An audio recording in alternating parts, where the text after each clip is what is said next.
Hello guys, welcome back to మన serial. ఇక ఇల్లు ఇల్లాలు పిల్లలు సీరియల్లో మామూలు ట్విస్టులు కాదు, అదే రొట్ట. ఆడపడుచు జీవితాన్ని నిలబెట్టాలి అని ప్రేమ తీసుకున్న నిర్ణయం ఇప్పుడు ఆమెని చిక్కుల్లోకి నెట్టింది. ఆ తాళి మేటని బయటపెట్టిన శ్రీవల్లి అసలు వాళ్ళకి పెళ్ళే కాలేదని అమూల్య నోటితోనే చెప్పిస్తుంది. ఇక అమూల్య మెడలో తాళి కట్టుకోమని చెప్పింది ప్రేమే అన్న నిజాన్ని బయటపెట్టి ఆమె కాపురంలో నిప్పులు పోయాలని పథకం రచిస్తుంది బల్లి. అయితే తాను తవ్విన గూతులో తానే పడినట్లుగా దిమ్మ తిరిగి జలక్కిచ్చింది అమూల్య. సో ఆ జలక్కేంటో ఇప్పుడు తెలుసుకుందాం. విశ్వగాడు కిడ్నాప్ చేయడానికి ప్రేమ వదినకు సంబంధం లేదు, విశ్వతో మాట్లాడడానికి ప్రేమ వదిన నన్ను తీసుకుని వెళ్ళలేదు అని అంటుంది అమూల్య. మరి ఎవరే నేను తీసుకుని వెళ్ళింది చెప్పు అని అంటుంది కామాక్షి. ఎవరో కాదు అంటూ కోపంగా శ్రీవల్లి వైపు చూస్తుంది. ఆ చూపుకి బెల్లక్కకి తడిచిపోతుంది. ఎక్కడ తన పేరు చెప్పేస్తుందో అని. కానీ అమూల్య చెప్పదని నిన్నటి ఎపిసోడ్లో చెప్పాం కదా, అదే అయింది. ఎవరు కాదు, నా అంతటి నేనే వెళ్ళాను అని తుస్సుమనిపిస్తుంది అమూల్య. ఏం మాట్లాడుతున్నావే, తెల్లవారితే పెళ్ళి, ఆ పెళ్లి పెట్టుకుని ఆ విధవతో మాట్లాడడానికి ఎందుకు వెళ్ళావే అని అంటుంది వేదవతి. చివరిసారిగా మాట్లాడాలి అని బ్రతిమలాడాడమ్మా. లైఫ్లో నిన్ను డిస్టర్బ్ చేయనని వేడుకున్నాడు. నిజమేనని నమ్మి అక్కడికి వెళ్ళి మోసపోయాను. వాడు నన్ను కిడ్నాప్ చేస్తాడని అస్సలు అనుకోలేదు అని కన్నీళ్లు పెట్టుకుంటుంది అమూల్య. దానితో కామాక్షి, ఆ వెధవ మాయమడలు నమ్మేసి వెళ్ళిపోతావా, లాగిబెట్టి కొట్టేవాళ్ళు లేకపోతే సరే. అమ్మా, ఆడపడుచు కట్నం ఇవ్వని చిన్న ఆడపడుచు మా చెల్లెలతో ఫోన్లో మాట్లాడినప్పుడు ఆ విషయం మా అందరికీ చెప్పాలి కదా, లేదంటే మా నాన్నకు నీ ముగ్గుడుకో చెప్పాలి కదా. అలా కాకుండా మెడలో తాళి వేసుకుని రా, జడలో పూలు పెట్టుకుని రా అని సొంత నిర్ణయాలు బూడిపెత్తనాడు ఏంటి?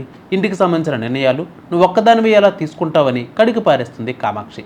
ఇంతలో మన కథానాయక నర్మద రైమని దూసుకొచ్చి ఆ టైంలో ప్రేమ తీసుకున్న నిర్ణయం కరెక్టే అని అంటుంది. వచ్చిందండి వయ్యారి, పెద్ద చెప్పుకొస్తుంది. ఆవిడ తానా అంటే ఈవిడ తందా అని ఇంకా అనలేదేంటా అని అనుకున్నాను అనేసింది. ఇది మా చెల్లెల జీవితానికి సంబంధించిన విషయం, మధ్యలో మీ బోడి పెత్తనమేంటి? కరెక్ట్ అంటూ నర్మదాకి ఇచ్చపడిస్తుంది కామాక్షి. చూడవదిన, ఆ రోజు ప్రేమ ఆ నిర్ణయం తీసుకుని ఉండకపోతే ఆ విశ్వగాడు అమూల్య క్యారెక్టర్పై మచ్చ వేసేవాడు. అప్పుడు తన జీవితం నాశనం అవ్వడమే కాదు, మన కుటుంబం మొత్తం ఏడుస్తూ ఉండేవాళ్ళం. కానీ ప్రేమ తీసుకున్న నిర్ణయంతో మన కుటుంబం వీధిన పడకుండా ఉంది. కానీ ఈ విషయంలో మాత్రం విశ్వగాడు క్యారెక్టరే అనిపించాడు. తీసుకెళ్ళాడు కానీ ఏమీ చేయలేదు. సో వాడి పక్క రామరాజు మీదే. నాకు తెలిసేవాడని తెదవ కాదు. ఇక కథ విషయానికి వస్తే అమూల్య క్యారెక్టర్ నిలబడింది అని వత్తాసు పలుకుతుంది నర్మద. ఇక బల్లక్కై, అది మన శ్రీవల్లి టైకీమైన ప్లేట్ తిప్పేస్తుంది. ఇప్పుడు నేను ప్రేమ వైపే మాట్లాడాలి, లేదంటే మన చరిత్ర మొత్తం బయటపడిపోతుంది అని అనుకుని, అవును కామాక్షి, ఆ రోజు ప్రేమ తీసుకున్న నిర్ణయమే కరెక్ట్ అని అంటుంది. ఆ మాటతో పెద్దోడు, ఏంటి కరెక్ట్? అమూల్య మెడలో తాలి ఉండడం వల్లే కదా ఇది ఆ విధవని పెళ్లి చేసుకుందనే బాధలో నాన్నకి గుండెపడి వచ్చింది. ప్రేమ తీసుకున్న బోడి పెత్తనం వల్లే కదా నాన్న చావు చివరి వరకు వెళ్లాల్సి వచ్చింది అని కరెక్ట్ పాయింట్ లాగుతాడు. ఆ మాటతో మన కథానాయక నర్మద, అంటే అమూల్య క్యారెక్టర్పై మచ్చపడితే ఏంటి పరిస్థితి అని అడుగుతుంది. ఆ మాటతో ధీరజ్, అదే విషయం ఇంట్లో వాళ్ళతో చెప్పాలి వదిన, అంతేకాని సొంత నిర్ణయం తీసుకోవడం ఏమిటి అని అంటాడు. అంత టైం ఎక్కడుందన్నయ్య? అందరినీ అడిగి నిర్ణయం తీసుకునే లోపు నేను చచ్చిపోయేదాన్ని అన్నయ్య. నా క్యారెక్టర్పై నిందపడితే నాన్న తట్టుకుని బ్రతకలేడని, నేను ఏదో ఒకటి చేసుకుని చచ్చిపోవాలని అనుకున్నానని, ఆ టైంలో ప్రేమ వదిలించిన సలహా వల్లే నేను ప్రాణాలతో ఉన్నాను, లేదంటే నా శవం కూడా మీకు దొరికేది కాదు.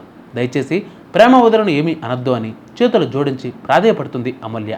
దానితో మన గొర్రెమామ రామరాజు అమూల్య దగ్గరికి వచ్చి, నువ్వు వాడిని పెళ్లి చేసుకుని వచ్చావనే కోపంలో నిన్ను నానా మాటలు అన్నాను తల్లి, కానీ ఈ నాన్న గురించి ఆలోచించి మెడలో తాళి వేసుకుని నీ జీవితానికి నువ్వే శిక్ష వేసుకున్నావా? ఆ ఇంట్లో ఇన్ని రోజులు నరకం అనుభవించావని కన్నీళ్లు పెట్టుకుంటాడు. ఇక అమూల్య పెళ్లి చేసుకుందని తెగ ఓవరాక్షన్ చేసి మొహాన నీళ్లు కొట్టి అవమానించిన వేదవతి, నిన్ను నానా మాటలు అన్నానే, అసహించుకున్నాను, నిన్ను కొట్టాను, తండ్రి గురించి కుటుంబం గురించి ఇంత గొప్పగా ఆలోచించే కూతురిపని గుర్తించలేకపోయాను, ఈ అమ్మని క్షమించవే అని అంటుంది వేదవతి. దానితో తల్లిని పట్టుకుని ఏడ్చేస్తుంది అమూల్య. ఆ తర్వాత అంతా కలిసి భోజనం చేయడానికి వెళ్తారు. ఇక ప్రేమ ధీరజ్ దగ్గరికి వెళ్ళి, నేను చెప్పేది వినరా ధీరజ్ అని అంటుంది. నువ్వు మాట్లాడకు, నాతో నువ్వు మాట్లాడుకో అని అంటాడు ధీరజ్. వాళ్ళ మధ్యలోకి దూరిన నర్మద, ఏంటి ధీరజ్ నువ్వు ఎంత చెబుతానో అర్థం చేసుకోవేంటి, ఎందుకు ప్రేమని అసహించుకుంటున్నావు అని అడుగుతుంది. ప్రేమ ఎలాంటి పరిస్థితుల్లో ఆ నిర్ణయం తీసుకుందో అమూల్య చెప్పింది కదా, దయచేసి అర్థం చేసుకో అని అంటుంది నర్మద. దాంతో ధీరజ్ గాడు, మీరంతా చెప్పినా వినడం, ఇది అమూల్య గురించి మన కుటుంబం గురించి ఆలోచించి చేసింది కాదు, కావాలనే అమూల్య మెడలో తాళి వేసుకోమని చెప్పిందని నాకు అనిపిస్తుంది. ఎంతైనా నీ ఒంట్లో ఉన్నది ఆ ఇంటి రక్తమే కదా, ఆ రంగు చూపించినట్లున్నావు, చిచ్చి అని చీకొట్టి వెళ్ళిపోతాడు ధీరజ్.